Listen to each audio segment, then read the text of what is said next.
Hello everyone. I hope आप सभी लोग बहुत अच्छे होंगे और उतने ही अच्छे तरीके से आप सभी लोगों की पढ़ाई चल रही होगी। तो भाई इस वीडियो में मैं संस्कृत व्याकरण की सीरीज में आपको नेक्स्ट क्या सिखाने वाला हूँ। आज की इस क्लास में आपको समास समास की जो भी ट्रिक है वो उनके बेसिस पर हम इसमें समास विग्रह करना सीखेंगे। समास को पहचानना सीखेंगे कि भाई हाँ ये कौन सी समास है करके, ताकि हमारे जो एग्जाम्स है उसमें हमारा मार्क्स जो है सिक्योर हो पाए, मीन्स समास का मार्क्स जो है फिक्स हो पाए। तो वीडियो को बहुत ध्यान से अंत तक देखना, क्योंकि जो कॉन्सेप्ट है उसको आपको समझना पड़ेगा भाई। विदाउट कॉन्सेप्ट या ट्रिक बोल सकते हैं आपको चीज़ों आपको मिसमैच कर सकते हो। इसलिए जो भी आपको कॉन्सेप्ट या ट्रिक इस वीडियो में बताया जाएगा उसको बहुत अच्छे से आपको प्रिपेयर करते चलना, और हो सके तो पेन कॉपी ले लो और जो भी चीज़ें बताया जाएगा उसको नोट करते चलेंगे, ठीक है। तो हमारा यहाँ से समास का ट्रिक जो स्टार्ट होता है, और हम सबसे पहले एक्चुअल में समास की जो है क्या बोल सकते हैं 6 प्रकार होती है ना। 6 प्रकार कौन कौन सा है मैं इसको आपको एक शॉर्ट ट्रिक में बता देता हूँ याद रखने के लिए, जो कि अतके, ठीक है, ये दुख दे और फिर अगला आपका बहु। तो इस तरीके से देखो, अ से अव्ययी भाव समास, अत के दुख दे बहु, ठीक है। त से तत्पुरुष समास, फिर ये वाली क से कर्मधारय समास। 3 हुआ, अ से अव्ययी भाव समास, त से तत्पुरुष समास, क से कर्मधारय समास। 3 समास का नाम हुआ। फिर दुख से द्विगु समास, और ये वाले दे से द्वंद्व समास, और बहु से बहुब्रीहि समास। तो ये आपका 6 समास हो जाता है जिसके बारे में आपको पढ़ना है, ठीक है। हालांकि हमारे संस्कृत में इस तत्पुरुष समास के और भी अंदर की पार्ट्स को इस क्लास में हमें पढ़ना रहेगा, ठीक है। तो चलो ये आपको ट्रिक याद रहेगा उसके प्रकार को, कि अत के दुख दे बहु से 6 समास के नाम आपको याद रहेगा। तो हम पीछे से जैसे कि बहुब्रीहि समास देखे, तो बहुब्रीहि समास को मैं इस वीडियो में आपको बताने वाला हूँ कि उसको कैसे होता है, बहुब्रीहि समास से करके आप कैसे पहचानोगे। जैसे कि तीसरा अर्थ का बोध होता है, मतलब लिखा रहेगा उस शब्द से किसी और शब्द की ओर वो संकेत करता रहेगा, ठीक है। तो वहां पर होता है भाई आपका बहुब्रीहि समास। और दूसरी चीज आपको याद रखते हैं, इसमें देवी देवताओं की नाम, भगवान की नाम जो है होती है। तो चलो देखते हैं इसके उदाहरण की किस तरीके से जो मैं बोल रहा हूँ। जैसे कि चंद्रशेखर बोल रहा है, तो ये किसी और की ओर इंडिकेट कर रहे हैं, है ना। मतलब चंद्रशेखर किसको बोलेंगे, चंद्रशेखर यस्य स। तो यहां पर इसकी समास विग्रह के टाइम जहां पर भी इस तरीके से यस्य स यस्य सा आए, वहां पर आप समझ जाना कि वो सीधी बात है, क्या है, बहुब्रीहि समास है। विग्रह करना भी सीखते चले। यहां से दिगंबरा दिया है, तो दिक अंबरम यस्य स। तो देखो दिगंबरा बोल कि वो सीधे सीधे शंकर की ओर संकेत कर रहा है। उसी तरह श्वेतांबरा बोल रहा है, श्वेतांबरा बोल रहा है तो श्वेतम अंबरम यस्या सा आएगा, और वो सरस्वती की ओर संकेत कर रहा है। इस तरीके से जब किसी अन्य तीसरे की ओर संकेत करते रहते या तीसरे का बोध होता है, तब वहां पर होता है बहुब्रीहि समास। तो चीजों को आपको थोड़ा सा समझते चलना है, और एटलीस्ट इन क्वेश्चंस को करके रखो। नीलांबरम पीतांबरम, तो जैसे नीलांबरम दिया, नीलांबरः दिया है तो नीलम अंबरम यस्य स। पीतांबरम रहता, पीतांबरः रहता ना, पीतांबरम रहता सपोज दैट ऐसा, ठीक है। पीतांबरः रह दिया है तब तो ये कौन सी समास है, बहुब्रीहि समास है। लेकिन सेम चीज ऐसा रहता पीतांबर, और इसमें लग जाता म, पीतांबरम रहता तो वो हो जाता कर्मधारय समास, जो कि आगे बताऊंगा। उसे नीलांबरा है तब तो बहुब्रीहि है, लेकिन नीलांबरम हो जाता है तो वो हो जाता है कर्मधारय समास। बेसिक डिफरेंस है, क्योंकि ये दोनों में आता है इसलिए इसको मैं बता दिया। तो चीजों को समझते हुए चलना है आपको, ठीक है। नीलांबर है तो नीलम अंबरम, पीतांबरम पीतांबर रहता, पीतांबरा रहता तो पीतम अंबरम यस्य स हो जाता, सीधी बात है, ठीक है।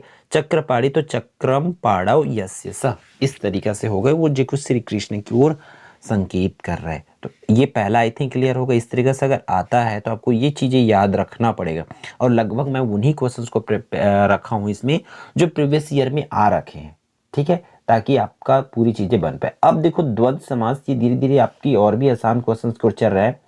दोनों पद प्रधान होता है भाई इसमें, दोनों का दोनों पद मेन होता है इसमें, ठीक है।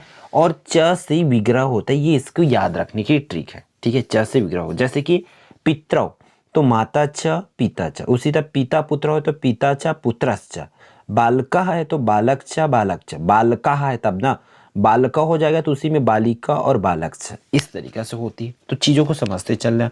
जैसे कि हिंदी की बात करें, अगर यही समास हिंदी में रहता है तो और लगता है, जैसे कि भाई बहन तो भाई और बहन, लाभ हानि तो लाभ और हानि, पाप पुण्य तो पाप और पुण्य, इस तरीके से ये हिंदी में होती है। तो इन चीज़ों को आपको समझना पड़ेगा। हिंदी में इस तरीके से होते हैं और वाला रहता है, ठीक है।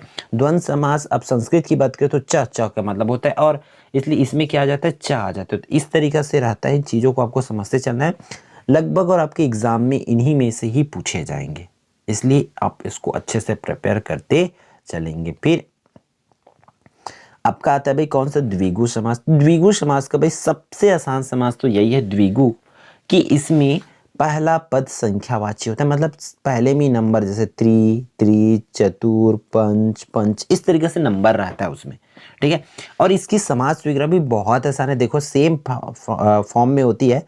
जैसे त्रिलोकी हो तो त्रयाणाम लोकानाम समाहारा, इसकी विग्रह किसके द्वारा किया जाता है, समाहारा के द्वारा। त्रिभुवनम है तो त्रयाणाम भुवनानाम समाहारा, चतुर्णाम युगानाम समाहारा, पंचानाम वटानाम समाहारा, ठीक है। पंच पात्रम है तो पंचानाम पात्राणाम समाहारा, इस तरीके से होगा, ठीक है। जैसे कि आप हिंदी की बात करो तो नवग्रह हो जाएगा, है ना, नवानाम ग्रहानाम समाहारा, इस तरीके से हो जाएगा उसका। इसी तरीके से क्वेश्चंस पूछे जाते, ठीक है। पंच तत्वम, पंच पात्रम, ठीक है।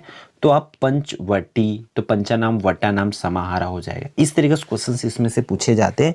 तो आपको याद रखना, जहां पर भी नंबर दिखे वहां समझ जाना कि वो कौन सी समास है, आपका द्विगु समास है। क्लियर है। फिर हमारा नेक्स्ट चलते भाई कौन सा, कर्मधारय समास। तो अगर मैं कर्मधारय समास की बात करूं तो इसमें विशेषण और विशेष्य होता है, मतलब जहां पर भी पहला पद दूसरे पद की विशेषता बताए तो वहां पर क्या हो जाती है, कर्मधारय समास। जैसे कि नील गगनम, ठीक है।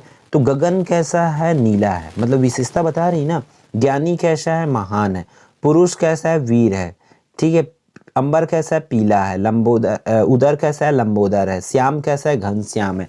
इस तरीके से अगर विशेषण और विशेष्य वाली हो, मतलब पहला पद दूसरे पद की विशेषता बता रही हो, विशेषता बता रही हो, तब वहां पर होता है आपका कर्मधारय समास।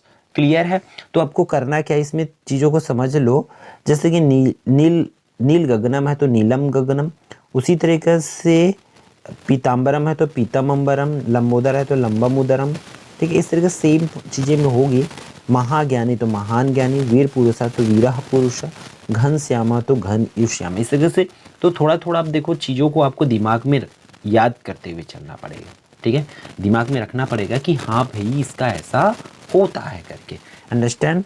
फिर हम नेक्स्ट चलते कौन सा, नच, ना, सिर्फ इसको ना बोलो, ना तत्पुरुष समास। तो ना में विग्रह ना के द्वारा होता है। जैसे कि अस्वस्थ दिया रहेगा तो न स्वस्थ, असिद्ध दिया रहेगा तो न सिद्ध, अनादर का ना आदर, फिर अचरज का ना अचरम का अचरम का ना अचरम हो जाए, मतलब अ जो है ना में बदल जाती, सीधी बात। इसी को न तत्पुरुष समास भी कहा जाता है।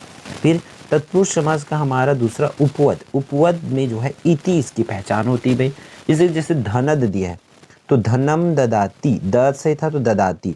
दिनकर तो दीनम, क से करोति इति। हितकर है तो हितम करोति इति।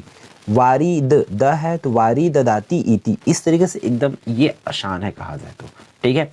फिर अब हम चलते लास्ट, आपका लास्ट की अगर मैं बात करूँ तो वो किस में है भाई, आपका अव्ययी भाव समास। अव्ययी भाव समास में यथा, प्रति, अनु, है ना, इस तरीके से रहती है। और सबसे हार्ड में कहा जाए तो यही है, क्योंकि इसकी विग्रह भाई सबसे अलग होती है, इसलिए हमने इसको लास्ट में कवर कर रहे हैं, ठीक है। ताकि आपको आसानी से, मतलब शुरू में आपके दिमाग में ये ना रहे अरे बहुत हार्ड है बहुत हार्ड है, ऐसा ना लगे। तो चीज़ों को आपको समझना पड़ेगा। इस तरह यथा, प्रति, सचित्र दिया हो तो आपका कौन सा समास होता है, अव्ययी भाव समास होता है, ठीक है। तो इसकी विग्रह को करना पड़ेगा। और एक चीज़ बता दूं, आप पूरी तरीके से, आप क्लास 10th वाले तो बुक को फॉलो करो, क्योंकि जो भी क्वेश्चंस आएगा आपके बुक में, जो भी एग्जांपल्स दिए हैं वही एग्जांपल्स में से क्वेश्चंस पूछे जाएंगे, अंडरस्टैंड, ठीक है। तो इस वीडियो में बस इतना ही, फिर हम मिलते हैं आने वाली इंपॉर्टेंट वीडियो में।